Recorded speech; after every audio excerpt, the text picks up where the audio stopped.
Good evening, YouTube. We're going back into Job here. I read the introduction, the first 3 chapters. Now we'll read chapters 4, 5, and 6. First, I'd like to say thank you for those who have subscribed to my channel. You can check out my website at kenyattasintuition.com. You can email me at kenyattasintuition@yahoo.com. I ask that you like, share, and subscribe. So let's get into this here. Title of chapter 4, Eliphaz believes the innocent do not suffer. Remember Eliphaz. This is one of Job's 3 friends who came to sit with him and grieve with him. And they were silent for 7 days and 7 nights. Job spoke, dreaded the day he was born. And here we have his first, one of his friends, his first speech from one of his friends, okay, Eliphaz. Then Eliphaz the Temanite answered and said, If we essay to commune with thee, wilt thou be grieved? But who can withhold himself from speaking? Okay, so in other words, attempts a word. If we attempt a word with thee, or if we speak, will you be grieved? But who can withhold himself from speaking? Okay, given the situation, in other words. Behold, thou hast instructed many, and thou hast strengthened the weak hands. Thy words have upholden him that was falling, and thou hast strengthened the feeble knees. But now it is come upon thee, and thou faintest. It toucheth thee, and thou art troubled. Is not this thy fear, thy confidence, thy hope, and the uprightness of thy ways? Remember, I pray thee, whoever perished, being innocent, or where were the righteous cut off? Even as I have seen, they that plow iniquity and sow wickedness reap the same. But by the blast of God they perish, and by the breath of his nostrils are they consumed. The roaring of the lion and the voice of the fierce lion and the teeth of the young lions are broken. The old lion perisheth for lack of prey, and the stout lion's whelps are scattered abroad. Now a thing was secretly brought to me, and mine ear received a little thereof. And thoughts from the visions of the night, when deep sleep falleth on men, fear came upon me, and trembling, which made all my bones to shake. Then a spirit passed before my face. The hair of my flesh stood up. It stood still, but I could not discern the form thereof. An image was before mine eyes. There was a silence, and I heard a voice saying, Shall mortal man be more just than God? Shall a man be more pure than his Maker? Behold, he put no trust in his servants, and his angels he charged with folly. How much less in them that dwell in houses of clay, whose foundation is in the dust, which are crushed before the moth. They are destroyed from morning to evening. They perish forever without any regarding it. Doth not their excellency which in them go away? They die, even without wisdom.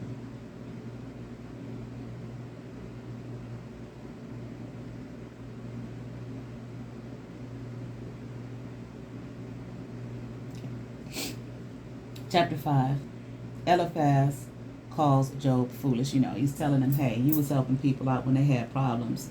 And now it comes on you, and you can't even handle it. Look at you. Okay.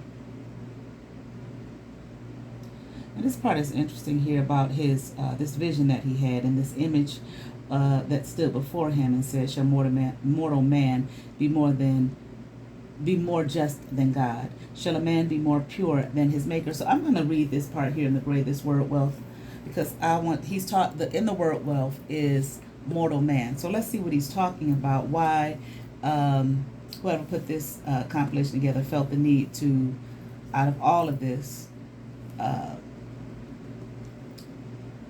give this mortal man attention. Let's see, mortal man, Enosh. Okay, in Strong's number 582, a man, a mortal man in his frailty, limitation, and imperfection, derived from the verb anash or enosh, means to be frail, sick, weak, and sad. Okay, Enosh is one of the 4 primary Hebrew words for man. If Adam is a man, if Adam is man as a species, Ish is man as an individual citizen, and Geber is man at the height of his manly power. Then Enosh is man as a basically weak creature.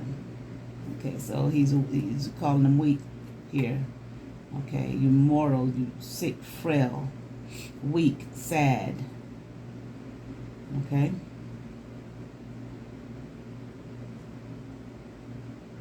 Enosh occurs more than 550 times in the Old Testament and often is simply an alternate term for Adam, yet sometimes the original connotation persists, such as in the question in Psalms 8:4, what is man, Enosh, that thou art mindful of him? Okay, in Daniel 7:13, the Aramaic equivalent, Bar Enosh, son of man, is a messianic term. The Lord Jesus repeatedly called himself the Son of Man.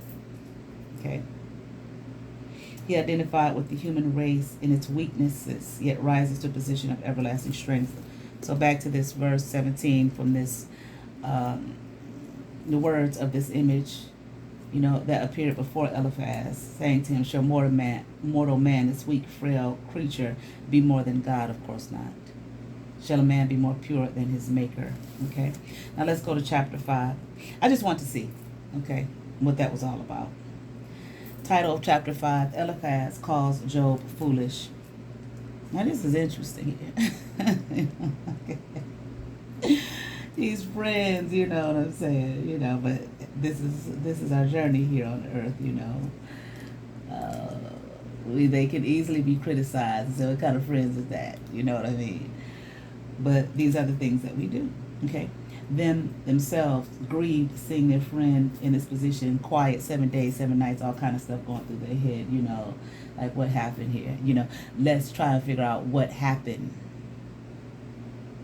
how he lost everything, and here he is sick as well.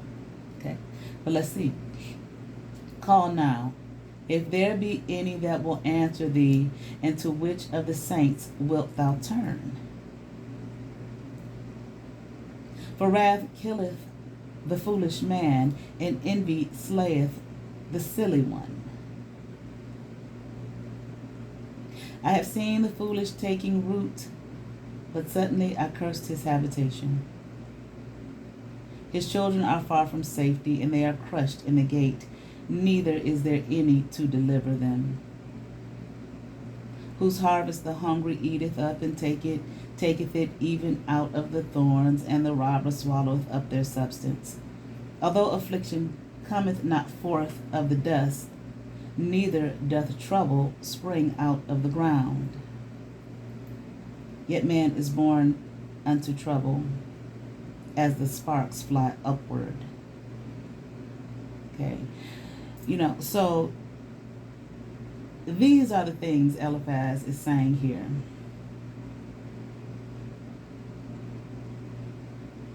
They happen to foolish people, foolish men. Wrath kills the foolish man. Okay. You basically dead, yet you're living. Everything is gone. Your children are gone. Your wife gone. You're sick. Okay. Envy slays the silly one. I've seen foolish men. Okay, but I cursed their habitation. Cursed them. His children, foolish men, their children aren't safe. Okay. No, there's no help for the children of the foolish. And whatever they bring forth, okay, whose harvest the hungry eat, whatever they bring forth, okay, is just eaten up. And taketh it even out of the thorns, and the robber swalloweth up their substance. Okay. This is what happened to foolish men. Okay. Affliction doesn't come forth from the dust, but trouble just don't come up out of nowhere. Man is born unto trouble as the sparks fly upward. Okay. Man is born, in other words, unto sorrow, labor, toil, grief, pain, trouble, etc., misery, fatigue, exhaustion. Eliphaz encourages Job to appeal to God. So, I mean, you, with this going on with you, you had to be foolish. Because I've seen this type of thing with foolish men. So you did something. You were foolish somewhere along the lines. This just didn't happen to you out of the blue. In other words, this is what Eliphaz is saying to him. Okay, he continues on. Eliphaz encourages Job to appeal to God. I would seek unto God, and unto God would I commit my cause. Okay, which doth great things and unsearchable, marvelous things without number. Who giveth rain upon the earth, excuse me, and sendeth water unto the fields, to set up on high those that be low, that those which mourn may be exalted to safety. He disappointeth the devices of the crafty, so that their hands cannot perform their enterprise. He taketh the wise in their own craftiness, and the counsel of the froward is carried headlong. Okay, they meet with darkness in the daytime, and grope in the noonday as in the night. But he saveth the poor from the sword, and from their mouth, and from the hands of the mighty. So the poor have hope, and iniquity stoppeth her mouth. Get on your knees and pray. In other words, is what he's saying. Okay, go to God. Okay, seek God. I would seek God, he's saying. God, God will help you. You're foolish. Because the innocent don't suffer. You did something. Okay. God does great things, marvelous things. Infinitely marvelous, in other words. Okay. Sends rain to the earth, water to the fields. Okay, to bring forth, our harvest, what we need. Okay. He sets up on high those that are low, those that mourn, and that those who mourn may be exalted to safety. Okay, he's a safe haven to those who are in need. Okay. Those who seek to harm others, who think that they're being crafty. Okay. He disappoints their devices. He does away with it. He takes the wise in their own craftiness, and the counsel of the forward is headlong. Okay. He takes, the wise. He taketh the wise in their own craftiness. They think they're, being smart and slick. He handles them. He handles it all. They meet with darkness in the daytime. Okay. Because, God's got it. He's going to handle it and put away their, their craftiness, their sneakiness, the things that they are doing to seek out to hurt and harm and destroy others, so on and so forth. He saves the poor. Saves them from, injustice, in other words, from the sword, from their mouth, and from the hand of the mighty. He saves them, Job. Okay? So that those, the poor, we're not just talking about financially poor, okay, but the poor have hope. Okay, from those who, rule over them or have more power than them, or who are victims to some, foolish craftiness of those that think that they're wise and they think that they're slick. Okay. Eliphaz encourages Job not to despise God's discipline. Behold, happy is the man whom God correcteth. Therefore despise not thou the chastening of the Almighty. For he maketh sore and bindeth up. He woundeth, and his hands make whole. He shall deliver thee in 6 troubles, yea, in 7 there shall no evil touch thee. In famine he shall redeem thee from death, and in war from the power of the sword. Thou shalt be hid from the scourge of the tongue, neither shalt thou be afraid of the destruction when it cometh. At destruction and famine thou shalt laugh. neither shalt thou be afraid of the beasts of the earth, for thou shalt be in league with the stones of the field, and the beasts of the field shall be at peace with thee. And thou shalt know that thy tabernacle shall be in peace, and thou shalt visit thy habitation, and shalt not sin. Thou shalt know also that thy seed shall be great, and thine offspring as the grass of the earth. Thou shalt come to thy grave in full age, like as a shock of corn cometh in his season. Lo, this, we have searched it, so it is. Hear it, and know thou it for thy good. Okay, so this what is happening to you. Hey, my friend, you were foolish. Because see, the innocent don't suffer. I've seen, I said it, I'm not going to repeat it. You listen to me, you're not going to be repetitive, okay? But in other words, my friend, you've done some foolishness here. Okay? See, God punishes the foolish. This is your punishment. Okay? And be thankful for it, for your correction. This is what he's saying. Now, we read chapter 1, right? And chapter 2. Okay. They don't know nothing about this. Well, we've been privy to reading chapter 1 and chapter 2 to see what happened to Job, how this happened to him, his circumstance. Had nothing to do with anything he did or did not do. Well, yeah, actually it did have something to do with what he did and did not do. He was upright. Perfect and upright, righteous man, right? Have you considered my servant Job? All right, let's keep going. Chapter 6, Job's deep anguish. But Job answered and said, oh, that my grief were thoroughly weighed and my calamity laid in the balances together. For now it would be heavier than the sand of the sea. Therefore my words are swallowed up. For the arrows of the Almighty are within me. The poison whereof drinketh up my spirit. The terrors of God do set themselves in array against me. Doth the wild ass bray when he hath grass? Or loweth the ox over his fodder? Can that which is unsavory be eaten without salt? Or is there any taste in the white of an egg? The things that my soul refused to touch are as my sorrowful meat. Oh, that I might have my request, and that God would grant me the thing that I long for, even that it would please God to destroy me, that he would let loose his hand and cut me off.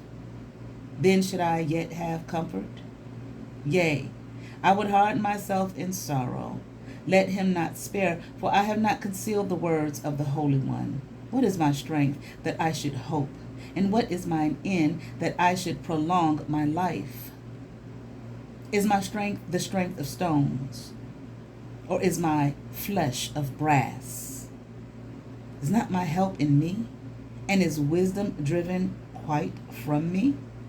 Okay.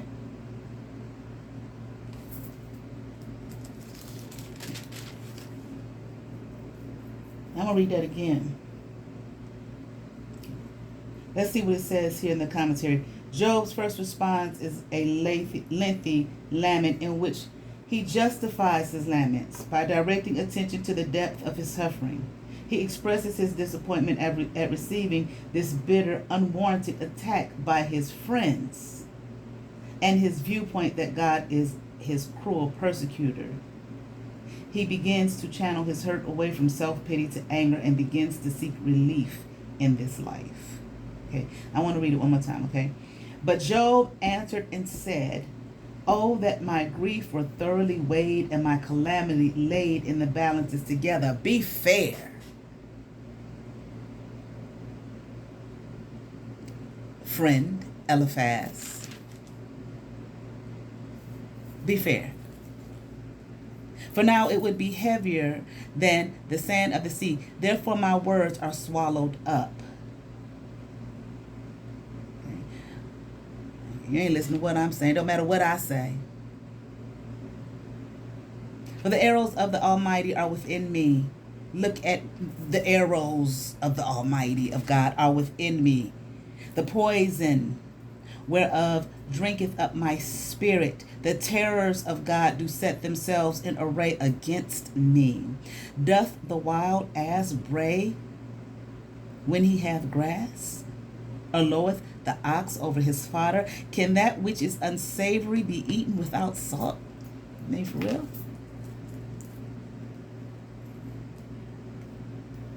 This is what, I have to swallow and deal with?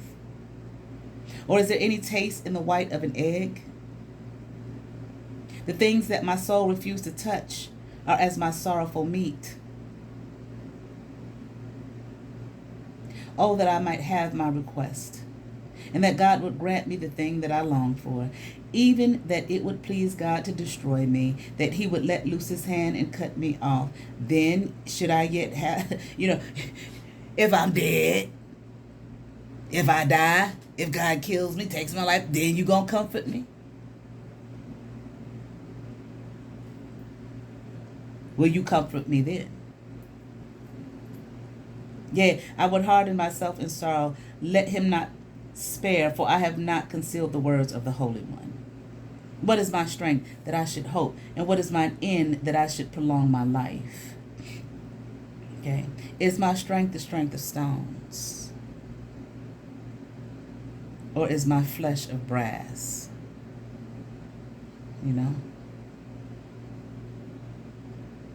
This is what I get. I'm human. I'm flesh. And, I'm going through all this, and this is how you talk to me. Friend. Accusing me. And you see me sit here suffering. Children dead and gone. All my wealth is gone. So on and so forth. And you accuse me of being foolish. Just make these accusations, okay? From what you think you see, from what you think you know, from what you think you understand.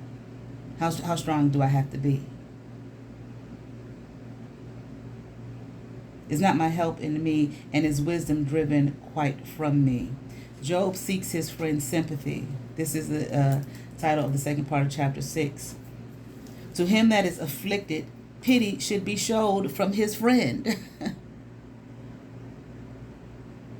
To him that is afflicted, pity should be showed from his friend, but he forsaketh the fear of the Almighty. My brethren have dealt deceitfully as a brook, and as the stream of brooks they pass away, which are blackish by reason of the ice, and wherein the snow is hid. What time they wax warm, they vanish. When it is hot, they are consumed out of their place. The paths of their way are turned aside. They go to nothing and perish. The troops of Timnah looked. The companies of Sheba waited for them. They were confounded because they had hope. They came thither and were ashamed. For now ye are no thing. Ye see my casting down and are afraid. Did I say, bring unto me, or give a reward for me of your substance, or deliver me from the enemy's hand, or redeem me from the hand of the mighty? Teach me, and I will hold my tongue, and cause me to understand wherein I have erred. How forcible are right words, but what doth your arguing reprove? Do you imagine to reprove words and the speeches of one that is desperate, which are as the wind? Yea, ye overwhelm the fatherless, and ye dig a pit for your friend. Now therefore be content, look upon me, for it is evident unto you if I lie. Return, I pray you, let it not be iniquity. Yea, return again, my righteousness is in it. Is there iniquity in my tongue? Cannot my taste discern perverse things? Okay. To him that is afflicted, pity should be showed to his friend. But yet you accuse me. Did I ask you for anything? Did I ask for your help? Did I ask you to even say anything? You're afraid, fearing that this that has happened to me is going to come upon you. So you say these things. It's really not about me, what you're saying, your speech, that I was foolish and that I sinned, and et cetera, et cetera. And I got, I need to seek God and blah, blah, blah. All this stuff you throwing at me while I'm sitting here grieving. And you come to see me. And this is what you do. And did I ask you for anything? So you throw these words around. You make this long speech that really ain't got nothing to do with me. You're afraid. Well, look at me. Okay, what do your words prove? What did all that prove just now?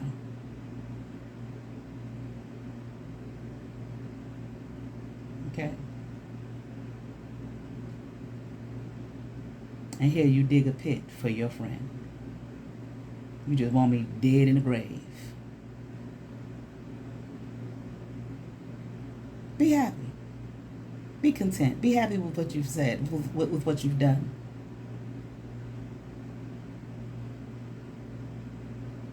Look at me.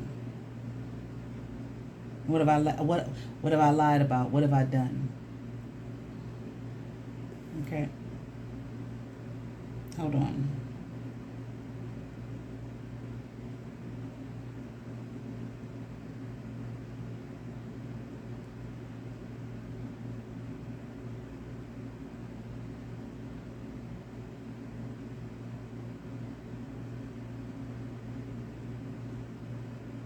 All right. I think that's all I got.